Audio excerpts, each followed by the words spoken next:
brought something for you. This guy. So UFC 316, Merab Dvalishvili versus Sugar Sean O'Malley 2 just took place, and I, Tony Has Died, am going to go through the entire card and tell you what every single fight that needs to get made next. And not just that, but I'm also going to give my reaction to all the fights on the card. So let's get straight into it. Don't forget to like and subscribe to the channel. Let's try to get this video to 300 likes. I appreciate that, and let's get to it. Merab is one of the greatest fighters I've ever witnessed in my entire life, bro. Holy fucking shit, bro.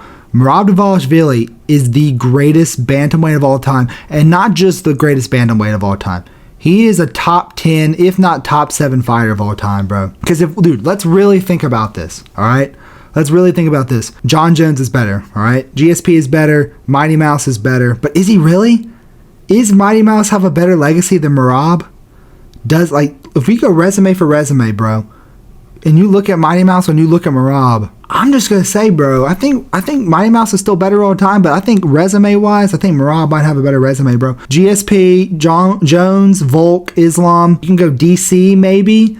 And besides that, bro, we have to start talking about Merab as one of the greatest fighters of all time. And if he beats another person, if he defends his title again, if he beats who I think he's going to fight next, then he will be a top 3-5 fighter of all time, bro. Top 3 or top 5, and there's no debate about it, bro. If anyone thinks Dominic Cruz is still better, I'm sorry. Merab Dvalishvili is on another level, bro. I mean, he not only did he just submit Sean O'Malley, who's never been finished before, legitimately. He submitted Sean O'Malley. He also outstruck him on the feet too, bro. Not only, this guy is improving. How much better can he get? This guy is the greatest fighter I think I've ever seen, bro. I'm not even a big fan of Merab, bro. I think he's kind of annoying. His last 2 fights have been super entertaining. He's super active. He has mic skills. He's starting to grow on me. I'm not gonna lie, man. So I have to send an apology to Merab, bro. Yeah, but let's not talk about legacy. Let's talk about the fight, bro. First round, Merab takes O'Malley down. O'Malley lands some good shots on him, bro, but Merab takes him down at the end of the round, holds him there, beats him up. Second round,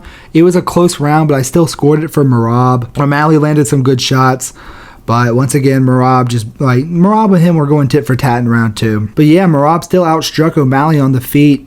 And then in round 3, Merab takes O'Malley down early. You just can't get taken down early by this guy. He's gonna fucking drown you, bro.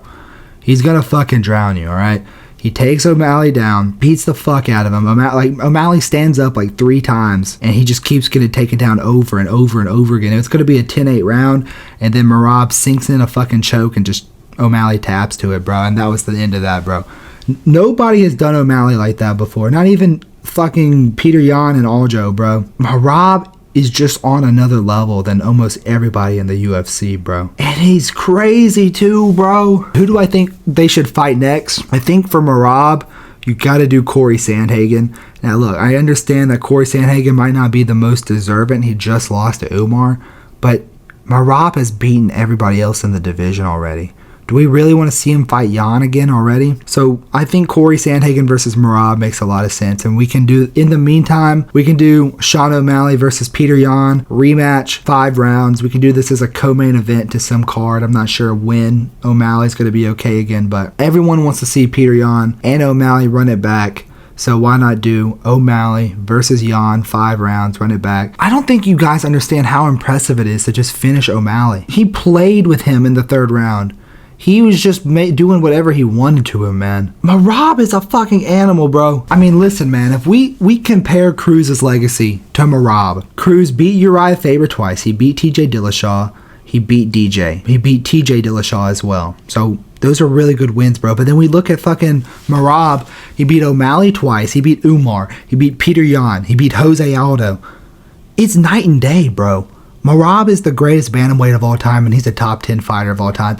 Dare I say top 5, bro. Yeah, man, what else is there to say about this fight, man? O'Malley just looked, I'm not going to say he looked bad, bro. He looked good when he was on the feet, and then he just got taken down. I guess he's just too lanky, man. Just too lanky for Merab, and maybe he needs to move up to 145. I saw some people saying that, but I really do think there's still a lot of fights for him left at 135, but Merab is going to be around this division for a long time. I don't think O'Malley's going to get another fight anytime soon unless he just starts clearing people out. So the best move for O'Malley would be to move to 145, honestly. So, but I think he should fight Yan. Career-wise, I think it makes sense for for him to move up, but fighting Jan makes sense. All right, let's move on to the next one. Juliana Pena versus Kayla Harrison. I think this fight went exactly how everyone thought it was going to go, bro. Juliana Pena is literally Anthony Smith as a woman, bro. Like, how is she a 2-time champion? That really just shows how weak this fucking sport is, bro. How is this woman ever a 2-time champion? Like, seriously. Like, that's honestly just pathetic, bro. Like, pathetic that she's a 2-time champion, man.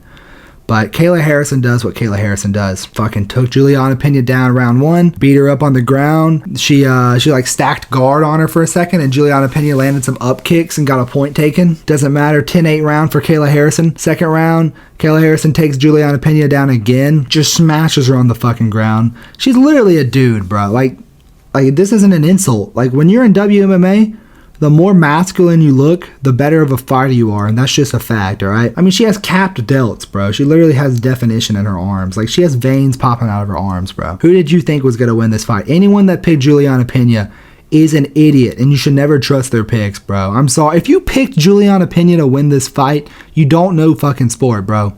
I'm sorry. You just don't, bro. But, yeah, Anthony Smith fucking tapped out. It was a Kimura. Right side, just cranked that bitch. There was like 5 seconds left in the fight.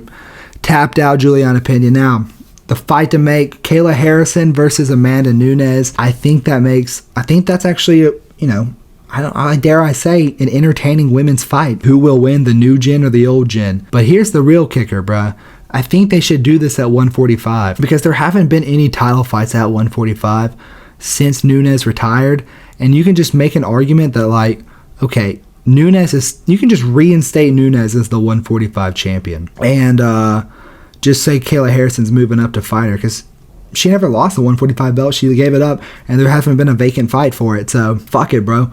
Reinstate Nunes as the 145 champ. She never gave that shit up, and do Kayla Harrison versus Nunes at 145. Then here's the thing. After they do that fight, Kayla Harrison's gonna have to figure out how to make 135 again, bro. Because it's like, we're not keeping that division up permanently. You know what I mean? Like, 145, it's a good thing for them both, the fight at that division, but it's like, we can't keep that division open. There's a reason we don't do fights at that division anymore. It's because it's weak. Yeah, I think they should do Kayla Harrison versus Amanda Nunes. They faced off in the cage afterwards. Makes a lot of sense. And for Juliana Pena, I literally could care less what she fucking does with her life, bro. She could go start an OnlyFans or maybe, like, seriously, bro, who cares who Juliana Pena fights next? Like, if you really want to hear who Juliana Pena should fight next, just unsubscribe, all right? I don't need you on this channel. I don't need you on the channel if you're a Juliana Pena fan, bro. Next fight on the card, Salty Man, Body Cam, Officer Joe Pyfer, ICE agent, hater of Mexico, he fought Kelvin Gastelum, and I picked round 1 submission for Joe Pyfer, and honestly, I think he should start using his ground game more because it was kind of getting a little dicey there at the end of the fight, all right? This guy is a first-round maniac. He dropped Gastelum twice in the first round. Then the second round is a little bit more competitive, but I think Pyfer clearly won. I don't know why. There were some people saying this fight was a robbery. What are you talking about? Okay, this fight was not a robbery. Joe Pyfer literally dropped Kelvin about 3 times, beat him up. But he did lose the third round. One of the judges had it 30-27. I don't know how that's even possible. Pyfer was salty. He's like, I should have got the knockout. I just wanted the finish. I'm sorry. Like, he's apologizing to us like he didn't put on a good fight. Like, you still dropped him twice, 3 times or whatever. Still put on a good fight for us, man. You don't need to apologize, Joe Pyfer. It's all right. We forgive you, bro. We forgive you, Joe Pyfer. It's okay. We forgive you, all right? I think we should give Joe Pyfer a chance at someone in the rankings because, yes, he lost to Jack Hermanson, bro. But if Joe Pyfer wasn't like a hype train, he wouldn't have gotten a main event against Hermanson. And if that fight was 3 rounds, he would have won. So I think Joe Pyfer is very good. I think he should fight Paulo Costa. I think that makes a lot of sense for it. For Kelvin Gastelum, bro, let's be honest, man. He needs to be a 170er. Like, you need to eat a salad. You have to eat a salad. You have to get on a treadmill. You looked terrible physicality-wise in this fight. You have to make 170 or it's not gonna, like, your career is over, bro, if you can't make 170 because you just can't hang with the new 185ers at all, bro. So you have to go to 170 where you'll have the size advantage at the least, bro. But who do I think Kelvin should fight next? I think you could do Kelvin Gastelum versus Bo Nickel. And I think that could be a really good test for Bo Nickel, man. Like, Gastelum's ground game is really bad. And I think we could see him actually use his fucking wrestling skills against someone. But this is also a very winnable fight for Kelvin. So, next fight, I'm sorry for being a dickhead to you, Mario Bautista, because you put on a very entertaining fight and you fraud checked another fucking PFL Bellator jabroni. Alright? What was Patrick Mix doing in this fight, bruh? Bro literally froze, bruh.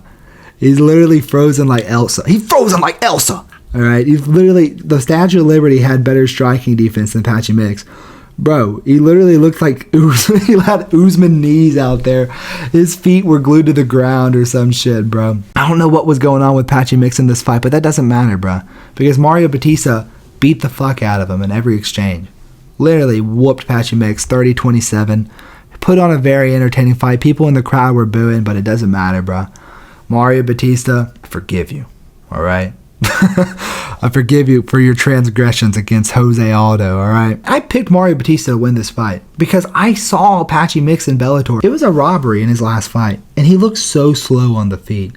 Literally, this guy's moving like 2 miles per hour in that feet. I'm like, dude, if Mario Bautista shoots takedowns or if Mario Bautista starts striking, Patchy Mix is known for this crazy submission game. Didn't shoot a single takedown until it was too late. After he shot the takedown, he started landing some strikes against Mario, but it was too little too late, man. Mario Bautista showed some levels, bro. He showed why PFL is not on the same level as UFC. Who do I think Mario Bautista should fight next? I think that Mario Bautista versus Song Yadong, that just screams Apex main event, you know what I mean? Like, winner can fight Merab after Merab destroys Curry Sandhagen. For Patchy Mix, Peyton Talbot makes a lot of sense. Or maybe like, I don't know, like I like Peyton Talbot versus Patchy Mix. I think you could get a really good highlight reel for Peyton Talbot, get some hype back for him. He needs to fight someone outside the rankings because he did not look like he belonged. And this guy, 21-1 outside the UFC, makes you really think about the competition level of these people outside the UFC, man. Like, Patchy Mix is the fucking greatest fighter outside the UFC. Like, UFC just showed levels tonight, alright?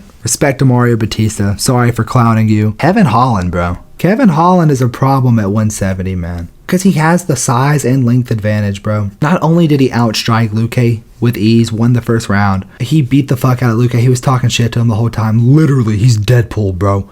Kevin Holland's literally Deadpool. And then he just decided, fuck this, I'm in the fight. Just took him down and subbed him, man. Luque, I just think we might have overrated Luque, bro. I think Luque's done. But that doesn't change the fact that Kevin Holland looked like a real destroyer in this division, man. He looked like a force to be reckoned with in this division. Yeah, and he submitted Luque with Luque's choke, the Darce, bro. I really liked his call out of Colby Covington. I think that makes a lot of sense. The build up to that fight, both guys have huge mouths.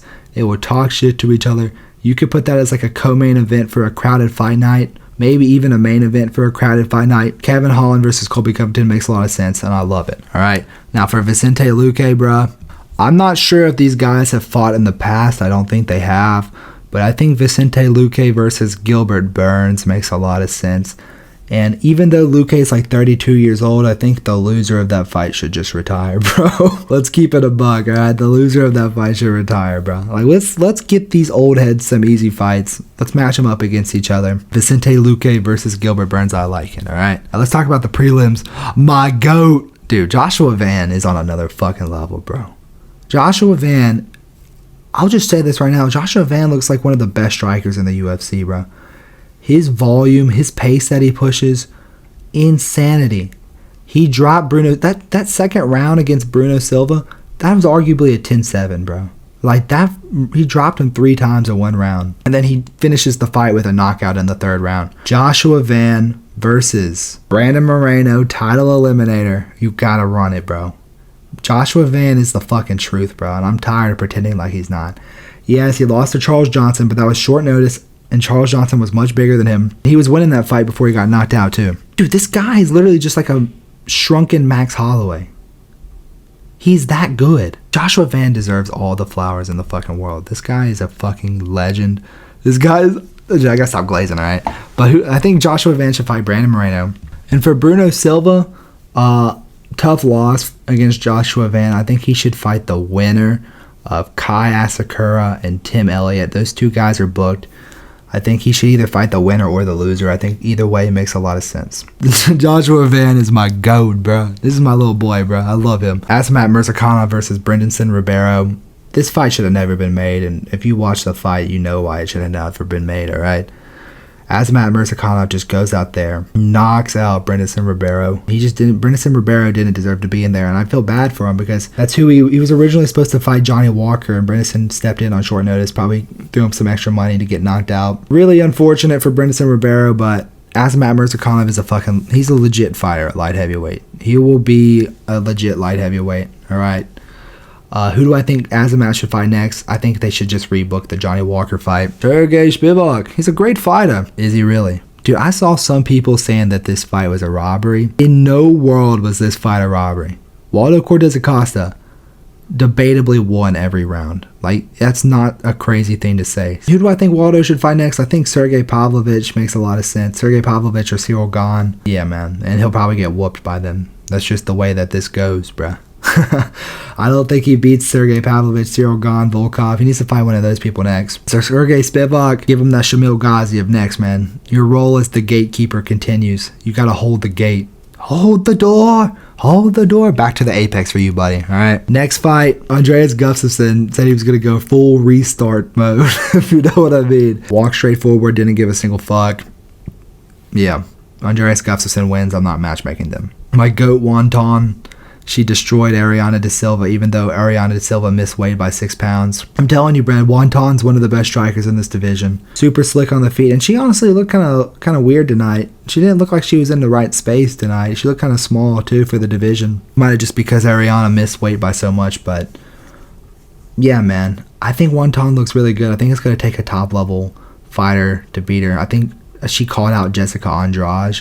I think that makes a lot of sense. I think they should run that. Next fight, dude. We got Asian Conor McGregor, Korean Zombie, bruh. Oh my God, bro. This was one of the best knockouts of the year, if not the best knockout of the year. He stepped back, right hand counter, 15 seconds in. It cannot get more clean than that. Knocks this fucking guy out cold, literally face planted him into the ground, landed a follow-up shot for good measure. You got my attention, bro, all right? We see you, all right? Korean Zombie, welcome back, bro. You got to take the belt for Korea. Yeah, man. I wish everything good for this guy, because if all of his fights end like that, we're going to have a really entertaining fighter on our hands. Killian Salakid. Dude, this guy can wrestle. Destroyed this Israeli on the ground. That's not how I saw this fight go, and I saw him knocking him out. Like, legitimately was playing with this guy on the ground, just showing all of his elite MMA skills. He started to gas out by the end of the third, but that's just some, like, beginner shit, bro. He'll learn from that. He'll get his cardio better. I like Killian Salakid at lightweight.